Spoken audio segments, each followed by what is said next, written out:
മലയാളത്തിൽ ആരംഭിച്ച big boss show അവസാനിച്ചിരിക്കുകയാണ്. അങ്ങനെ വിജയകരമായി 6 സീസണുകളും പൂർത്തിയായി. ഇത്തവണ ഏറ്റവും കൂടുതൽ പേരും ജാസ്മിൻ ജാഫർ എന്ന മത്സരാർത്ഥിയെപ്പറ്റിയാണ് ചർച്ച ചെയ്തത്. ഷോയിലെത്തി ആദ്യ ദിവസം തന്നെ സഹമത്സരാർത്ഥിയായ ഗബ്രിയുമായി കോംബോ സൃഷ്ടിച്ചതാണ് ജാസ്മിനെ വാർത്തകളിൽ നിറച്ചത്. പിന്നീടുള്ള ദിവസങ്ങളിലെല്ലാം ഗബ്രി, ജാസ്മിൻ എന്നീ പേരുകൾ മാത്രമാണ് സോഷ്യൽ മീഡിയയിൽ ചർച്ചകൾക്ക് കാരണമായത്. ഈ സീസണിൽ വിജയസാധ്യത ഏറെ ഉണ്ടായിരുന്നെങ്കിലും ജാസ്മിൻ 3-ാം സ്ഥാനത്തേക്ക് പിന്തള്ളപ്പെട്ടു. അർഹിച്ച അംഗീകാരം ജാസ്മിന് ലഭിച്ചില്ലെന്നാണ് പൊതുവെയുള്ള ആരോപണം. അതേസമയം പുറത്തു വന്നതിന് ശേഷം ജാസ്മിൻ്റെ പ്രതികരണം എന്തായിരിക്കുമെന്ന് അറിയാൻ കാത്തിരിക്കുകയാണ് ആരാധകർ.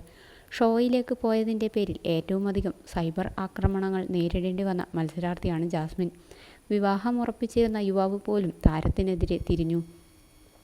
ഇത്തരം വിഷയങ്ങളിൽ ജാസ്മിൻ മറുപടി പറയുമെന്ന് പലരും കരുതിയെങ്കിലും യാതൊരുവിധ പ്രതികരണങ്ങളുമായി താരം വന്നില്ല. എന്നാൽ ഇൻസ്റ്റാഗ്രാമിലൂടെ രസകരമായ പോസ്റ്റുകളാണ് ജാസ്മിൻ ഇപ്പോൾ പങ്കുവച്ചുകൊണ്ടിരിക്കുന്നത്. ബിഗ് ബോസിലൂടെ ലഭിച്ച സുഹൃത്തായ റസ്മിനൊപ്പം ചെറിയ യാത്രകളിലാണ് താരം.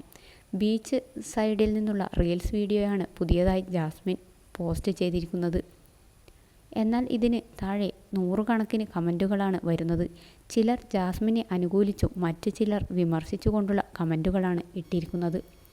ജാസ്മിനെ മനസ്സുകൊണ്ട് ഇഷ്ടപ്പെടാത്തവരായി ആരും ഉണ്ടാകില്ല. പഴയതുപോലെ ചിന്നുവായി ജാസ്മിൻ തിരിച്ചു വരുന്നതിന് വേണ്ടി കാത്തിരിക്കുകയാണ്. ചിരിയും കളിയും നിറഞ്ഞ യൂട്യൂബ് വീഡിയോസ് മിസ് ചെയ്യുന്നു, ജാസ്മിൻ്റെ ഫാൻ ആയതിൽ അഭിമാനിക്കുന്നു എന്നിങ്ങനെ നിരവധി കമൻറ്റുകളാണ് താരത്തെ അനുകൂലിച്ച് വരുന്നത്. എന്നാൽ അഹങ്കാരത്തിന് കയ്യും കാലും വെച്ചവളാണ് ഒരു സ്ത്രീ, ഇങ്ങനെയാകാൻ പാടില്ല എന്നുള്ളതിന് ഏറ്റവും വലിയ ഉദാഹരണമാണ് അവരുടെ ബിഗ് ബോസിലെ പ്രകടനം. അത് കാണിച്ചു തന്നു എന്ന് പറഞ്ഞ് ചിലർ വിമർശിക്കുകയും ചെയ്യുന്നുണ്ട്. ഇതിനിടെ ഗബ്രിയെ ജാസ്മിൻ വിവാഹം കഴിക്കണമെന്നാണ് ചിലരുടെ ആവശ്യം. നിങ്ങൾ ശരിക്കും നല്ല ജോഡിയാണ്, രണ്ടാളും പരസ്പരം ഇഷ്ടപ്പെടുന്നുണ്ട്, മതവും ജാതിയുമൊന്നും പ്രശ്നമല്ലെങ്കിൽ നല്ല മനസ്സുകളായി ഇരുവരും വിവാഹം കഴിക്കാനാണ് ആരാധകർ പറയുന്നത്. എന്നാൽ ജാസ്മിനും ഗബ്രിയും പുറത്തു വന്നതിന് ശേഷം ആദ്യമിട്ട വീഡിയോ ബീച്ചിൽ നിന്നുള്ളതാണ്. എന്നും നിങ്ങളുടെ ഫ്രണ്ട്ഷിപ്പ് ഇതുപോലെ തുടരണം. ഗബ്രി നല്ലൊരു വ്യക്തിയാണ്, അവൻ നിന്നെ സംരക്ഷിക്കാനേ നോക്കിയിട്ടുള്ളൂ. നിന്നെപ്പോലെയുള്ള പെൺകുട്ടികൾക്ക് ആണിൻ്റെ സഹായമില്ലാതെ ജീവിക്കാം.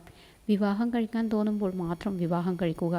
എല്ലാവരും ഗബ്രിയെപ്പോലെ ആയിരിക്കില്ലെന്ന് തുടങ്ങി നിരവധി പേരാണ് ജാസ്മിനെ പിന്തുണച്ച് എത്തുന്നത്.